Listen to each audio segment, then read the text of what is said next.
Irmãos e amigos, boa noite. Que a paz de Jesus nos envolva hoje e sempre. Tem alguém vendo pela primeira vez hoje aqui a esta casa? Aqueles que estiverem vindo, sintam-se acolhidos, porque é com muita alegria que a gente recebe vocês aqui para aprendermos da doutrina de Jesus.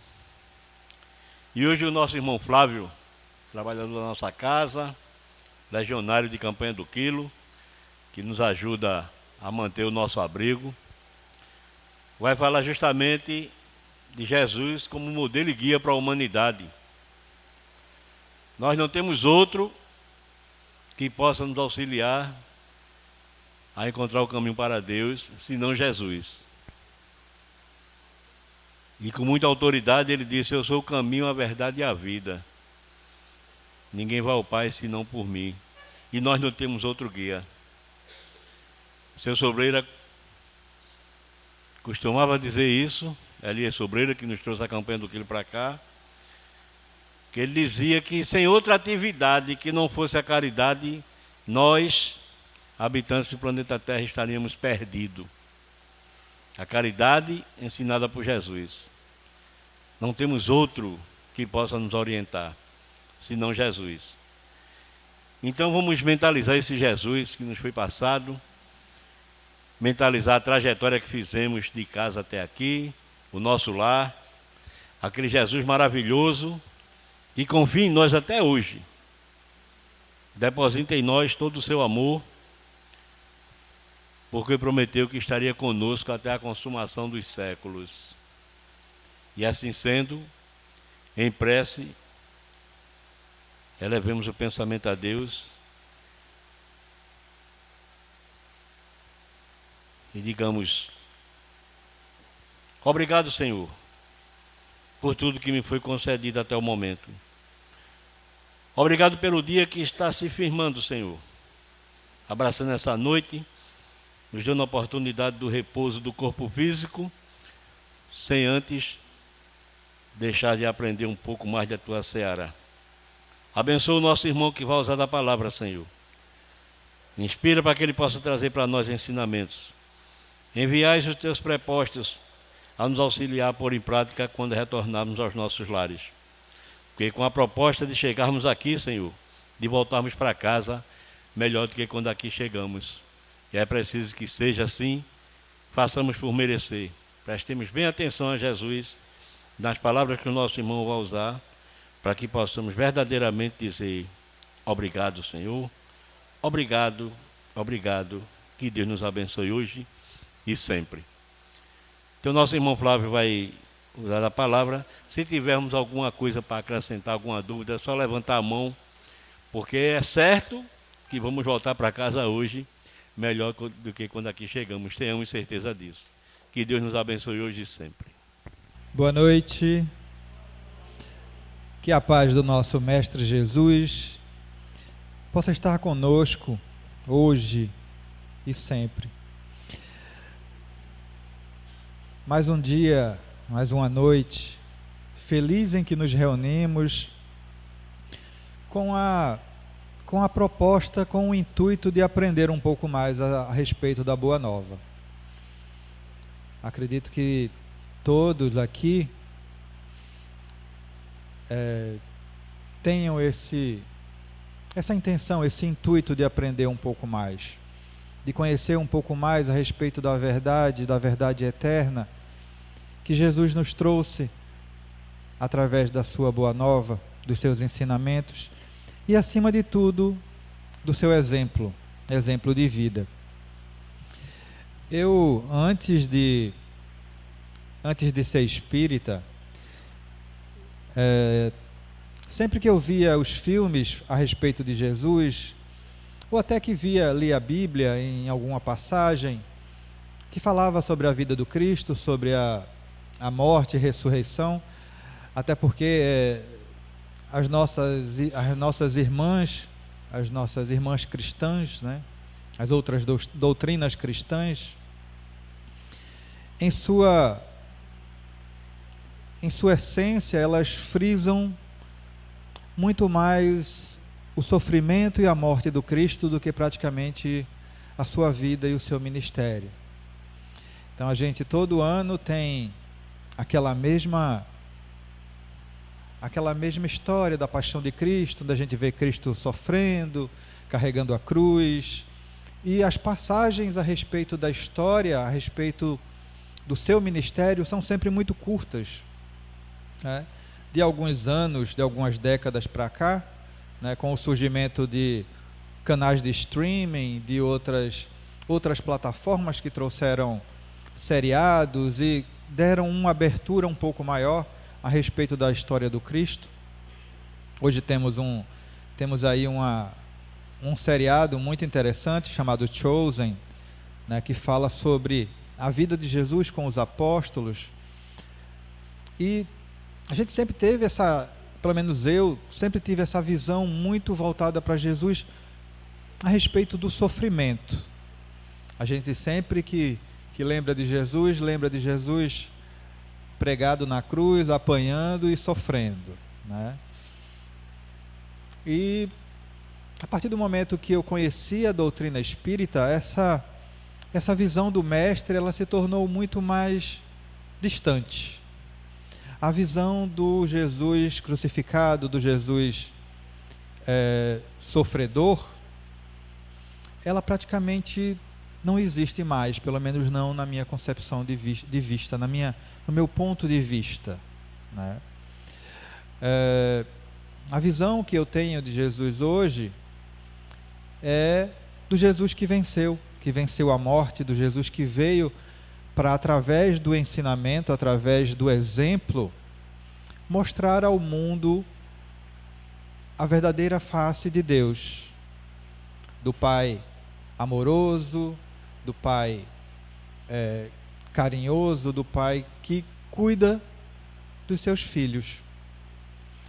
E através da doutrina, né, temos uma visão bem mais ampla, não só, né, se levarmos em conta os evangelhos, mas as obras complementares, né, que nós temos no Espiritismo.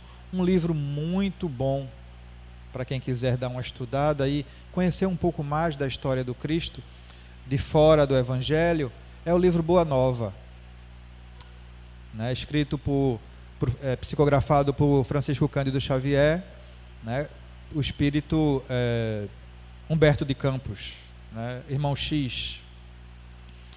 E lá nós temos várias passagens do mestre que estão nos evangelhos, mas temos aquela visão de bastidor, né? A visão dos bastidores, o complemento de muita coisa que tem nos evangelhos canônicos, que nós estamos tão acostumados. Então, vamos ao tema, né? Jesus, modelo e guia. Essa é a pergunta 625 do Livro dos Espíritos, onde Kardec pergunta à espiritualidade, né, aos irmãos espirituais: qual o tipo mais perfeito que Deus tem oferecido ao homem para lhe servir de guia e modelo? É a resposta mais curta que tem no Livro dos Espíritos, né? E a resposta é Jesus. Essa resposta e essa pergunta, ela só tem muito sentido para aquele que está no Espiritismo, que lê e que estuda a doutrina espírita e que tem a visão espírita acerca de Jesus. Porque se virmos o Jesus, se tivermos o Jesus como o Filho unigênito de Deus, aquele que veio para salvar o mundo do pecado, para tirar os pecados da humanidade, para sofrer por nós, que é como nós aprendemos nas outras doutrinas nossas irmãs. Então essa pergunta e essa resposta talvez não tivesse muito sentido. Porque se Jesus fosse única e exclusivamente Filho de Deus, o único Filho de Deus, criado puro em toda a sua grandeza, em toda a sua glória, como nós, imperfeitos, poderíamos nos comparar ou querer pelo menos parecer com Jesus? É algo meio incoerente, né? Mas como a doutrina dos Espíritos nos ensina que todo espírito é criado simples e ignorante, simples na sua complexidade, ignorante em saber, ignorante em conhecimento, e todos ao longo das encarnações se desenvolvem e evoluem. Então, aí a pergunta e a resposta dada pelos Espíritos tem todo o sentido do mundo. Só assim. Porque Jesus seria a nossa meta, desde que possamos evoluir ao ponto de chegar até Ele, ou de nos parecermos com Ele, porque é para isso que serve um modelo. O modelo é para ser imitado, o modelo ele serve para ser copiado. É um parâmetro para alguma coisa. Então, Jesus não é o único espírito puro, não é o mais. Existem espíritos até muito mais evoluídos do que ele. É o que sabemos a respeito, informado pelos próprios espíritos superiores. Mas para nós, no nosso orbe, no nosso mundo, entre nós encarnados, Jesus é o espírito mais evoluído que já andou sobre a face da terra. E como nós podemos copiá-lo? Como nós podemos ser como Jesus, ou nos tornar igual a Jesus? Ele nos dá várias dicas, várias receitas, que, como todos sabemos, com a doutrina não existe receita de bolo para a evolução. Evoluir não é fácil, evoluir é doloroso, exige muito sacrifício, mas é recompensador. A recompensa vem a partir do momento em que nós nos propomos a tentar, a seguir em frente, a esquecer as nossas dores e a lembrar que somos falhos, somos imperfeitos, mas somos perfectíveis. E foi isso que Jesus veio até nós nos mostrar.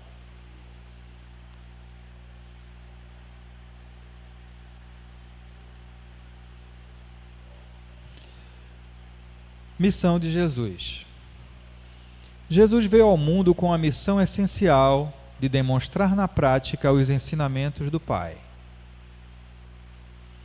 Até Jesus andar sobre a terra, nenhum outro ser havia conseguido seguir os mandamentos de Deus e agir com tanta retidão e com tanta clareza, com tanto amor, ensinar através do exemplo.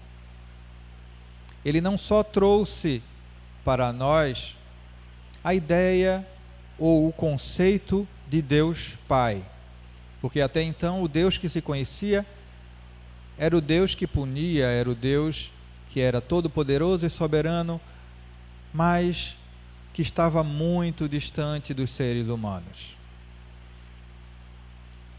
O conceito de filhos de Deus, de que Deus seria o Pai de todos e que perdoa todas as ofensas desde que aquele que ofendeu, aquele que pecou, se arrependa do fundo do coração e que não peque mais.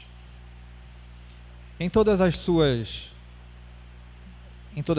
passagens, em todas as vezes que Jesus curou alguém, ou que tratou alguém com benevolência devido a algum erro ou alguma coisa que havia feito, ele sempre fazia a mesma recomendação: vá e não peques mais.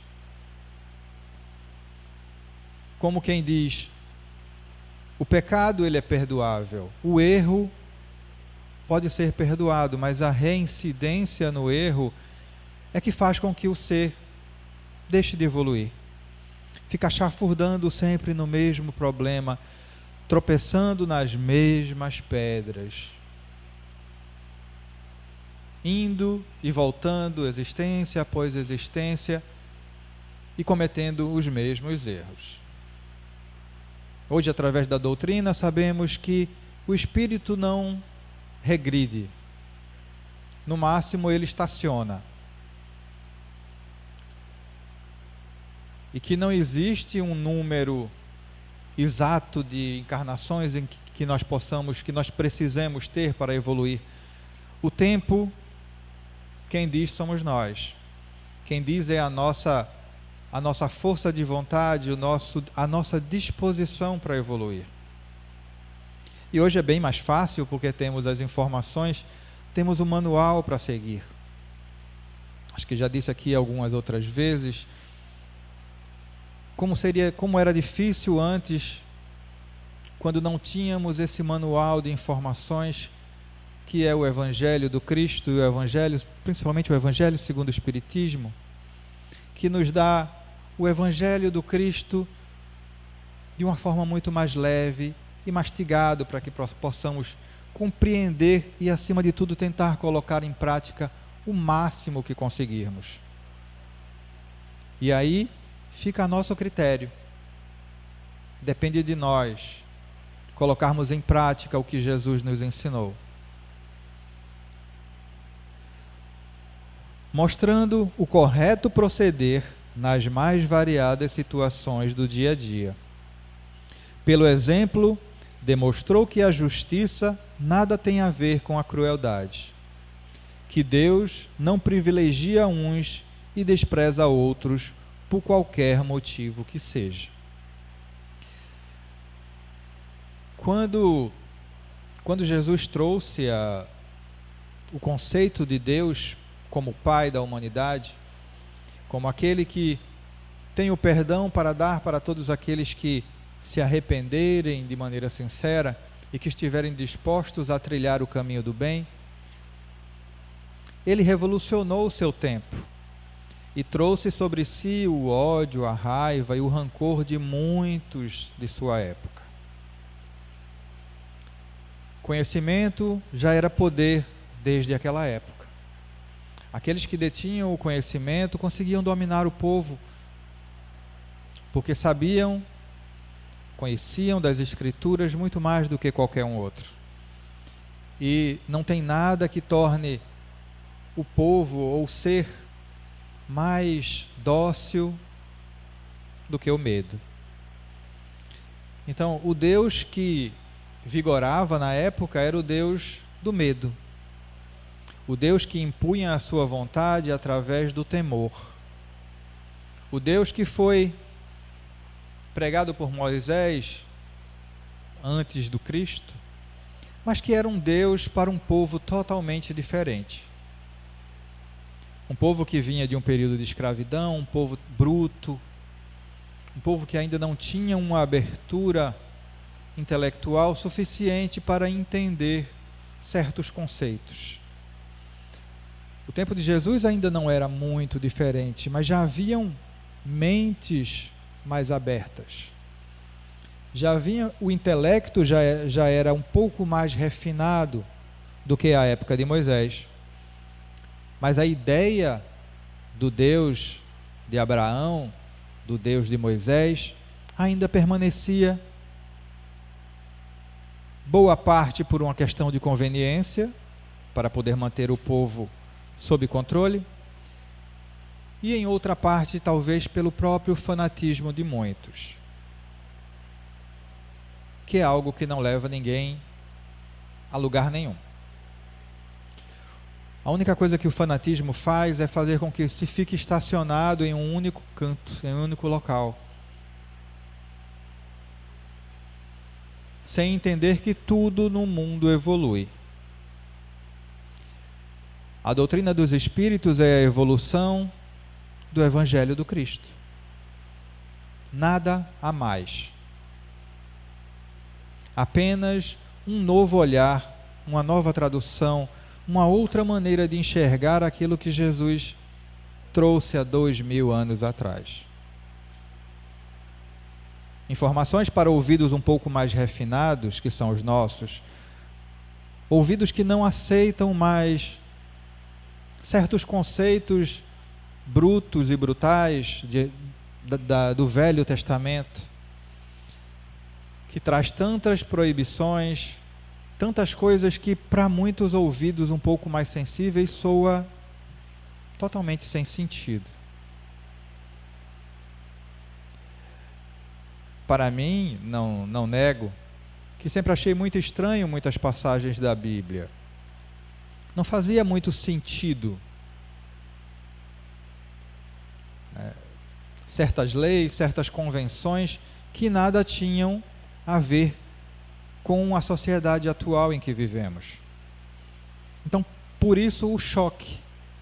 Por isso, tantas pessoas se desligaram da religião ou deixaram a religião de lado porque esse entendimento fica difícil de se digerir em muitas situações. Para mim, até que era bastante difícil tentar entender esse Deus que punia e, ao mesmo tempo, Jesus pregava como amor. E aí vem a doutrina dos Espíritos e nos diz que para cada momento existe um ensinamento diferente. Já evoluímos o bastante para tentar entender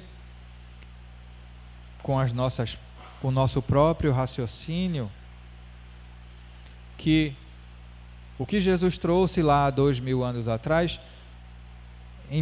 muitas informações e muitos ensinamentos são eternos para toda a vida. A essência do que foi dito lá atrás nunca vai morrer, nunca vai mudar. Mas a forma como foi dito não pode ser colocado ou entendido, interpretado ao pé da letra. A letra e o que foi dito era para aquela época, para aquelas pessoas que vinham de um estado primitivo ainda. Para nós hoje, o nosso entendimento já é o suficiente para tentar digerir melhor as explicações e os ensinamentos que o Cristo nos trouxe.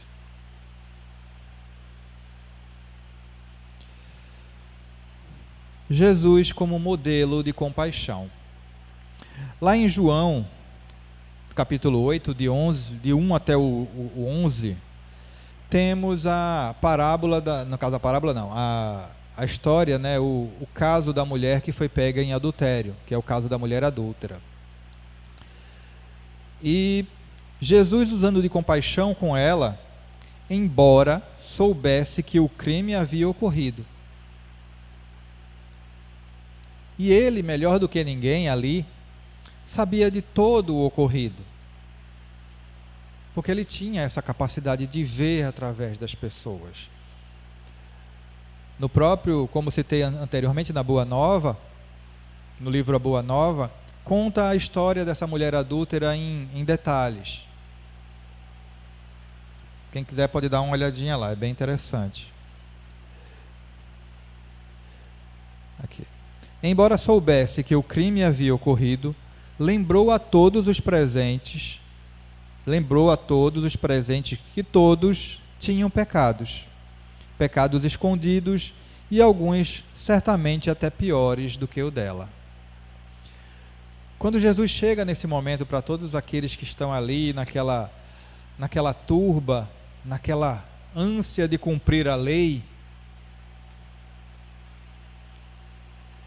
e simplesmente diz que aquele que estiver sem pecado atire a primeira pedra. Eu sempre me perguntei, antes de ser espírita, por que é que alguém não atirou? Acho que é uma pergunta que todo mundo já deve ter se feito, né? Por quê? Ninguém podia ver através dele se alguém tinha pecado ou se não tinha. Então por quê? Porque eles simplesmente ficaram todos envergonhados, saíram soltando suas pedras e meio que disfarçadamente saíram à francesa, deixando só Jesus e a mulher acusada. Na doutrina espírita aprendemos uma coisa que se chama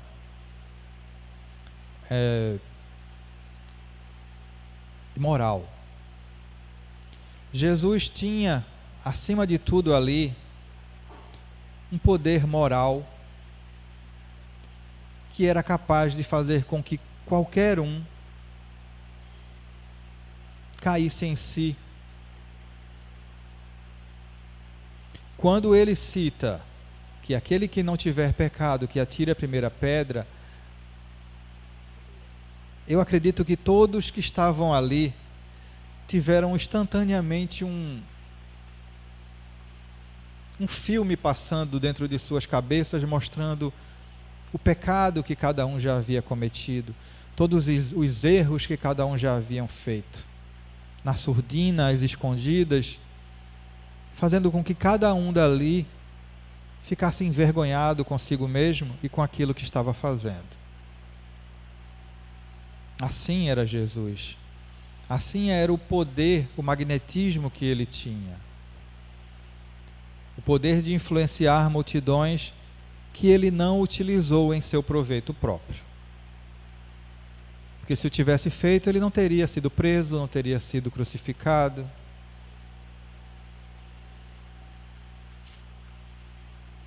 Então só com a doutrina, com o estudo da doutrina, é que percebemos por que Jesus em alguns momentos conseguia ajudar os outros, mas na hora de se ajudar, na hora de se livrar da prisão, ele nada fez. Como ele mesmo disse em várias oportunidades, porque era preciso que a lei se cumprisse. Era preciso que a palavra de Deus, que o que os profetas trouxeram, se cumprisse nele.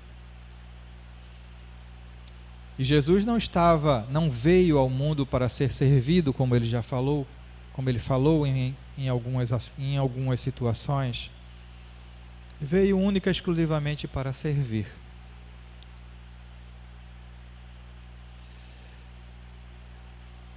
Nessa passagem, o mestre demonstra o sentido prático da compaixão para com o próximo, instigando o sentimento de empatia e expondo a hipocrisia dos acusadores. Aquele que estiver sem pecado, que atire a primeira pedra. Jesus sempre foi muito enfático nos seus ensinamentos. E ele sempre utilizava da linguagem mais simples possível para que pudesse ser entendido, compreendido por todos aqueles que o assistiam.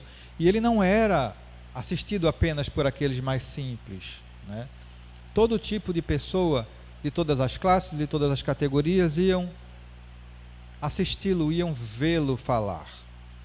Alguns para tentar pegá-lo em algum crime, para tentar acusá-lo depois. Muitos enviados do Sinédrio, que o seguiam por onde fosse, para arranjar um motivo para que fosse preso. Mas em todas as suas pregações ele sempre deu o sentido de que todos são irmãos, de que todos precisam uns dos outros. Em várias parábolas ele cita que Deus, como Pai único, sendo Pai de todos, nos torna irmãos. E que é esse amor, essa afinidade que nos torna pessoas melhores. Quando passarmos a entender que, enquanto um único ser na Terra estiver em sofrimento, nunca poderemos ser totalmente felizes. Enquanto um irmão nosso estiver passando por qualquer tipo de dificuldade, por qualquer tipo de necessidade, né? Nunca poderá haver a felicidade completa no planeta. Como Edmilson bem falou durante a abertura do trabalho, né, os trabalhos de campanha do quilo, os trabalhos de caridade que muitas casas não só espíritas praticam e que vão em socorro aos necessitados, aos nossos irmãos, tanto os nossos irmãos de rua, né, que vivem em situação de rua, quanto aqueles que vivem nos abrigos, que vivem em instituições de caridade, que dependem muitas vezes das doações que são angariadas por campanhas, seja a campanha do quilo, seja a campanha de fraternidade, campanha de todo tipo, campanha do agasalho. Então, esse sentimento de caridade pregado não só por nós espíritas, mas por muitos outros irmãos de outros segmentos religiosos, faz com que a vida de muitas pessoas se torne bem mais leve. E é auxiliando o próximo que, por tabela, auxiliamos a nós mesmos.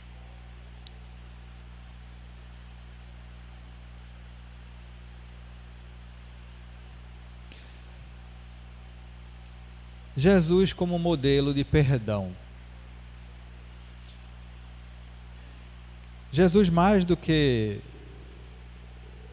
um mestre, do que um professor, ele se portava muito como um irmão mais velho daqueles que lá estavam. Podemos considerá-lo como o nosso irmão mais velho, bem mais sábio do que todos nós. E o conceito de perdão, perdoar as ofensas, que para nós ainda é tão difícil, mesmo 2000 e tantos anos depois, ainda temos uma dificuldade enorme de perdoar. O perdão ainda é algo que nos pesa fazer. O nosso orgulho ainda fala muito mais alto, porque quando falamos em perdão, para perdoar é preciso que você esqueça a ofensa. E para esquecer a ofensa, você tem que esquecer que não merecia. Porque é aí que sempre mora o grande problema do perdão. É porque comumente nos achamos vítima daquilo que nos foi imputado. Seja uma calúnia, seja uma má palavra, um xingamento. E no papel de vítimas, né, nos achamos o coitadinho da situação, os coitadinhos da situação. E como coitadinhos, como vamos perdoar alguém que nos ofendeu, sem que nada tivéssemos feito para merecer isso? É assim que a gente pensa em relação ao perdão. Mas do que adianta ajuntar coisas que não nos trarão nenhum tipo de benefício? Juntar mágoa, juntar rancor.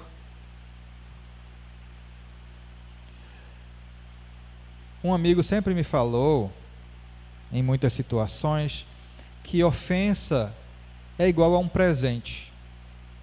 Você recebe se você quiser. Você não é obrigado a receber a ofensa do outro, seja ela qual for. Você recebe se você quiser. E se receber, faça como você faria com um presente. Não devolva. Porque presente não se devolve. Não é assim que funciona? O perdão é um dos sentimentos, um dos atos mais libertadores que existem. O perdão, ele liberta aquele que foi ofendido e liberta o ofensor. Porque imagine o tanto de energia que se desprende para juntar mágoa, para ficar remoendo algo que aconteceu e muitas vezes há tempos que muitas vezes nem o ofensor lembra. Aí a gente remete sempre àquela velha história, que quem bate esquece, quem apanha não. Mas para que ficar lembrando de todas as vezes que apanhou? Ninguém nunca lembra de todas as vezes que bateu. Não é assim que funciona? Se só quem apanha é que lembra, quem bateu não vai lembrar. Então, quando somos os agredidos, nós lembramos. Mas quando nós é que somos os agressores, nós esquecemos. É uma via de mão dupla, sempre. E ódio, rancor, só atrai mais ódio e mais rancor. Aqui no nosso estado, né, em muitos estados do Nordeste, a gente conhece histórias de várias famílias que brigaram durante décadas, muitas vezes séculos. Brigas de família que foram passando de pai para filho, de neto para bisneto, e que terminou muitas vezes em destruir famílias inteiras, por conta de muitas vezes uma intriga que, se fosse perguntar o porquê de como aquela briga começou, os mais novos nem saberiam o motivo. Mas a briga existia. Mas o porquê? O porquê não é importante, o importante é brigar. Vejam a prisão na qual muitas vezes nos colocamos por conta de não nos rendermos a um simples ato, que é o de perdoar, que é o de não acumular mágoa. Às vezes é difícil, mas a tentativa é sempre válida. Não que a pessoa que foi ofendida vá esquecer o que aconteceu. Esquecer é mais difícil, mas perdoar é possível. Na parábola do servo implacável, Jesus conta como um servo que teve sua dívida perdoada pelo seu rei, ao encontrar alguém que lhe devia, cobra a dívida e manda prender o devedor. Seu senhor, sabendo do ocorrido, manda prendê-lo pela sua falta de misericórdia com o companheiro. Perdoai as nossas ofensas, assim como perdoamos a quem nos tem ofendido. Essa é a parte mais contundente da oração que o Cristo nos ensinou.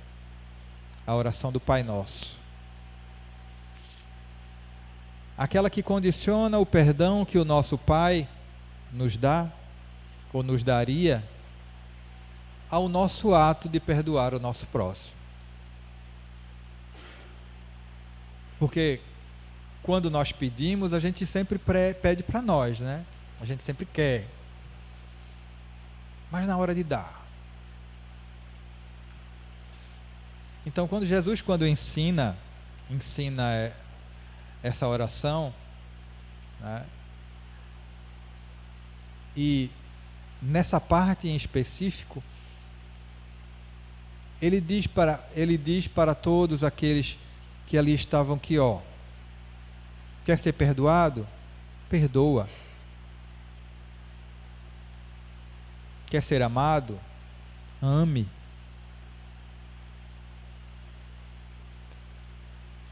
Quer ser feliz? Faça alguém feliz.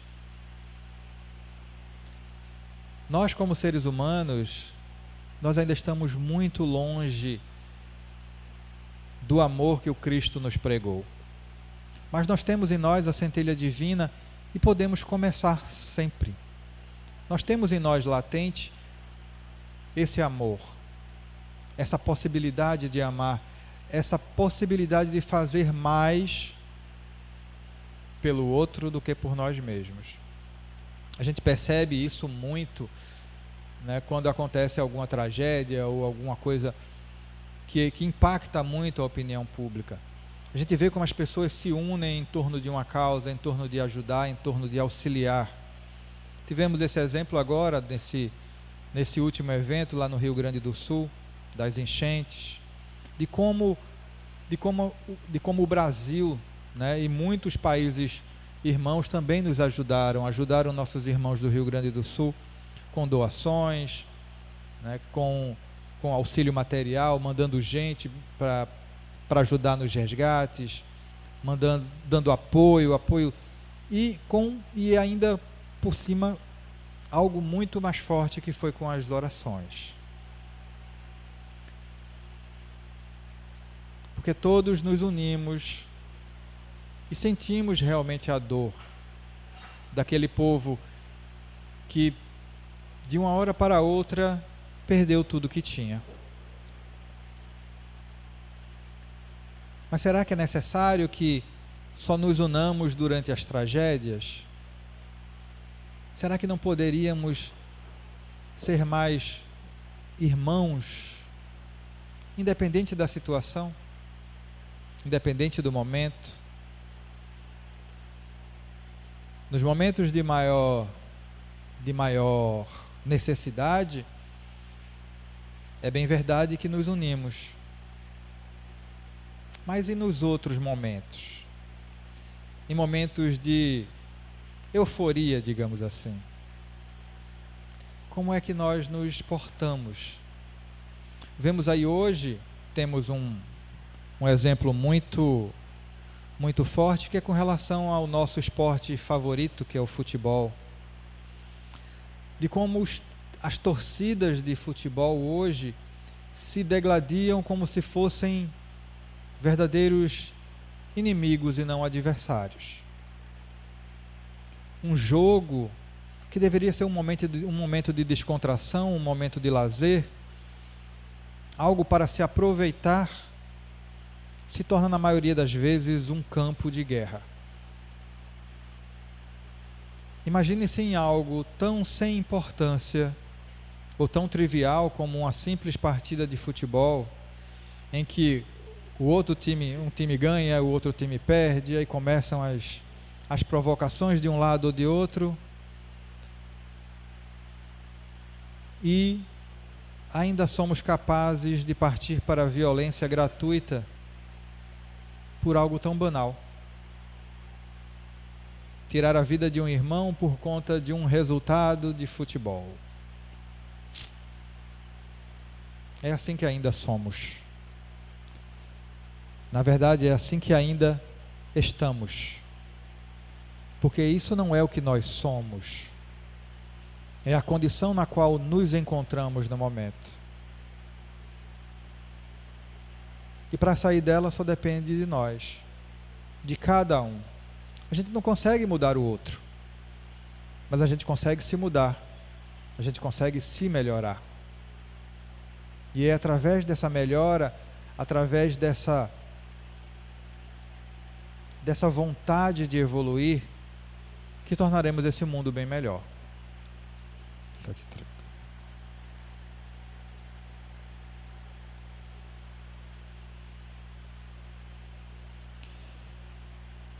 Aprendamos a perdoar, conquistando a liberdade de servir. É imprescindível esquecer o mal para que o bem se efetue. Onde trabalhas, exercita a tolerância construtiva, para que a tarefa não se escravize a perturbações. Em casa, guarda o entendimento fraterno, a fim de que a sombra não te algeme o espírito ao desespero. O perdão é o sentimento mais libertador que existe. E hoje a própria medicina, a própria ciência já sabe que os sentimentos de cunho negativo adoecem as pessoas.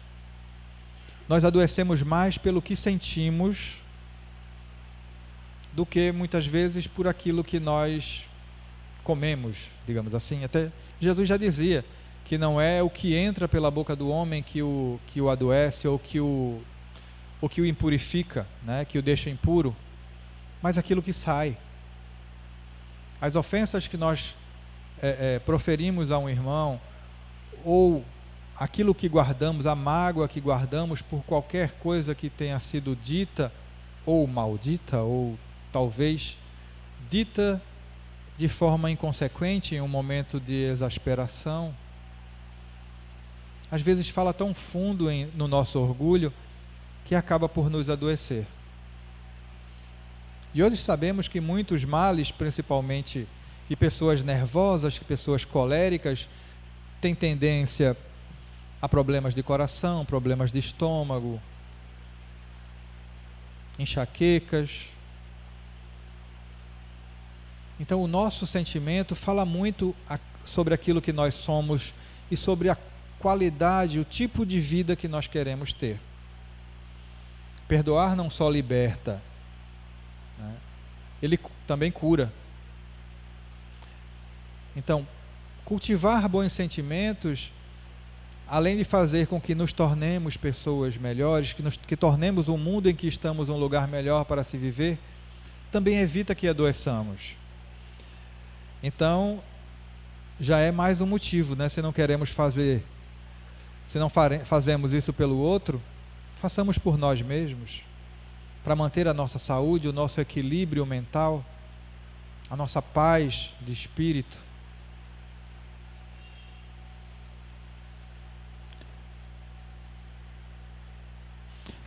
Essa passagem que eu li está no livro Perdão e Liberdade, Perdão e Liberdade, que é do livro Fonte Viva, de Chico Xavier, pelo Espírito Emmanuel.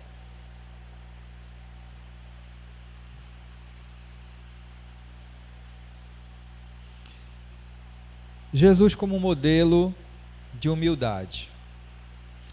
Desde seu nascimento em manjedoura até a escolha dos discípulos, Jesus demonstra e ensina a humildade.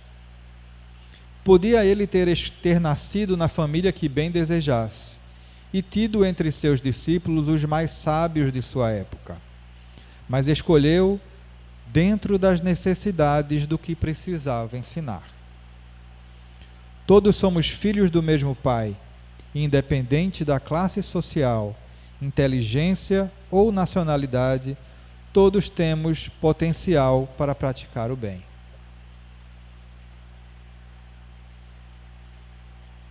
Não é pela classe social, pela cor da pele ou pelo nível de inteligência que cada um possui que seremos julgados no pós-vida. Será por aquilo que conseguimos construir para nós e para os outros. O verdadeiro tesouro que conseguirmos acumular nessa vida, que são os bens espirituais mais preciosos, o perdão, o amor, a empatia, a fraternidade. Isso é o que vai ser o nosso advogado mais tarde. É o que vai nos auxiliar na nossa passagem, quando sairmos dessa vida para a verdadeira vida, que é a vida espiritual. Porque, não sei se vocês sabem, mas todos nós vamos desencarnar um dia. Mais cedo ou mais tarde. Mas nós ainda vivemos uma vida como se nunca fôssemos morrer. Ninguém gosta de falar em morte. E nem deveria, até porque morte não existe. Tudo no universo se transforma e conosco não é diferente. Nós não morremos, e é isso que a doutrina nos ensina. Esse é o consolo que ela nos dá, de saber que o que quer que estejamos passando nesse momento, seja qual for a dificuldade pela qual estejamos passando, a dificuldade que estejamos enfrentando, um dia ela terá o seu término. E o que dirá e o que dirá para nós mesmos o que nos tornamos é a maneira como enfrentamos essas situações. Se deixamos que o desespero tomasse conta de nós, se deixamos que a falta de fé, que a desesperança, a raiva preenchesse o nosso coração e nos envolvesse a ponto de esquecermos que, se realmente acreditamos que existe um Deus Pai amoroso e bom, tudo pelo que passamos é necessário para a nossa jornada. É bem verdade que em algumas situações não é Deus que quer. Temos o costume muitas vezes de dizer que estamos como Deus quer. Estamos muito longe de estarmos certos. Ele não quer que estejamos como nós estamos hoje. Independente de como achamos, de como estamos ou de como achamos que estamos. Os planos e os projetos do nosso Pai para nós é muito mais grandioso do que aquilo que ainda estamos fazendo, do que a posição na qual ainda nos encontramos. Mas a gente chega lá, com um pouquinho de perseverança, mantendo a fé, tomando Jesus como mestre, modelo e guia das nossas vidas, tentando praticar o seu evangelho, tentando praticar os seus ensinamentos. Pouco a pouco vamos transformando tirando essa couraça que nos envolve, tirando essa capa que esconde a verdadeira essência que todos nós temos, de espíritos criados por Deus e nascidos para brilhar. Muitas vezes nós escondemos as nossas potencialidades por medo de mudar, medo de mudança, medo de evoluir. Às vezes é doloroso ter que abdicar de tantas coisas, como na passagem em que aquele jovem rico chega para o mestre e diz o que é necessário para herdar o reino dos céus, e Jesus fala para ele que cumprir os mandamentos de Deus, e ele prontamente diz que já cumpria todos eles, mas ele diz que aí Jesus então diz, então vai, vende tudo o que tens, dai aos pobres e me segue. E diz as Escrituras que o jovem ficou triste porque possuía muitos bens. Embora aquele jovem praticasse, como falou, toda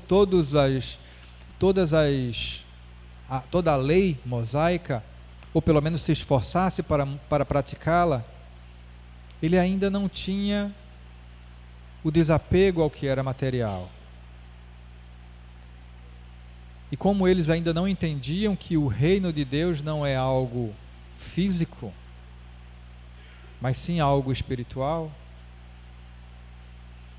quando Jesus fala que ele, para onde ele iria, não precisaria dos bens que ele tinha, que tudo que era material vai ficar.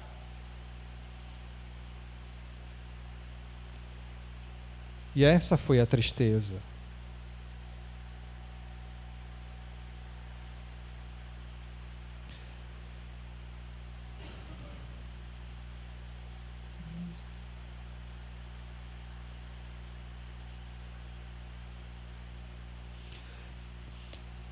Com Jesus, percebemos que a humildade nem sempre surge da pobreza ou da enfermidade que tantas vezes somente significam lições regeneradoras, e sim que o talento celeste é a atitude da alma que ouvida a própria luz, para levantar os que se arrastam nas trevas e que procura sacrificar a si própria nos caminhos empedrados do mundo, para que os outros aprendam, sem constrangimento ou barulho, a encontrar o caminho para as bênçãos do céu. Então, o maior de todo ensinamento de humildade é quando aquele que teoricamente está acima consegue se rebaixar para auxiliar alguém que está em situação inferior. Assim como Jesus fez conosco. Um espírito perfeito, um espírito puro que não tinha nenhuma necessidade de encarnar, vir até o orbe terrestre apenas para mostrar a nós, seres humanos, como nós seremos um dia. E essa é a receita para nos tornarmos melhores.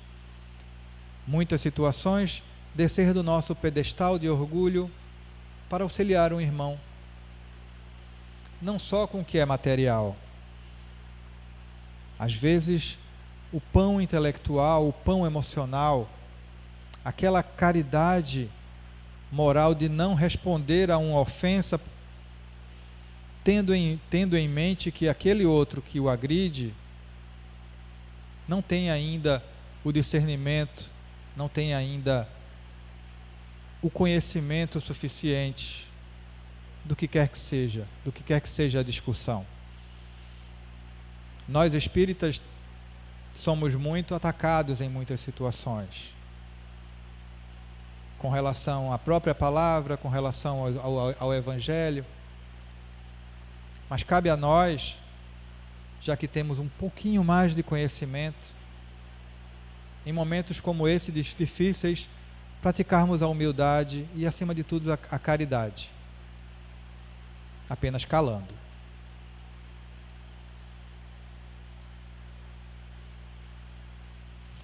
Jesus, o guia espiritual da humanidade. João 14:6. Eu sou o caminho, a verdade e a vida. Ninguém vai ao Pai se não for através de Jesus. Jesus traz os ensinamentos necessários para que alcancemos a nossa meta, que é o de nos tornarmos espíritos melhores, seres humanos melhores, pais melhores, filhos melhores, maridos melhores, esposas melhores. O mundo só vai mudar, só vai melhorar quando cada um de nós tiver a consciência de que, nos mudando, nos auxiliando mutuamente nesse processo, conseguiremos chegar muito mais longe do que sozinhos. Muito obrigado pela atenção de todos. Que Deus os abençoe, dê um retorno seguro e feliz aos lares de cada um de vocês.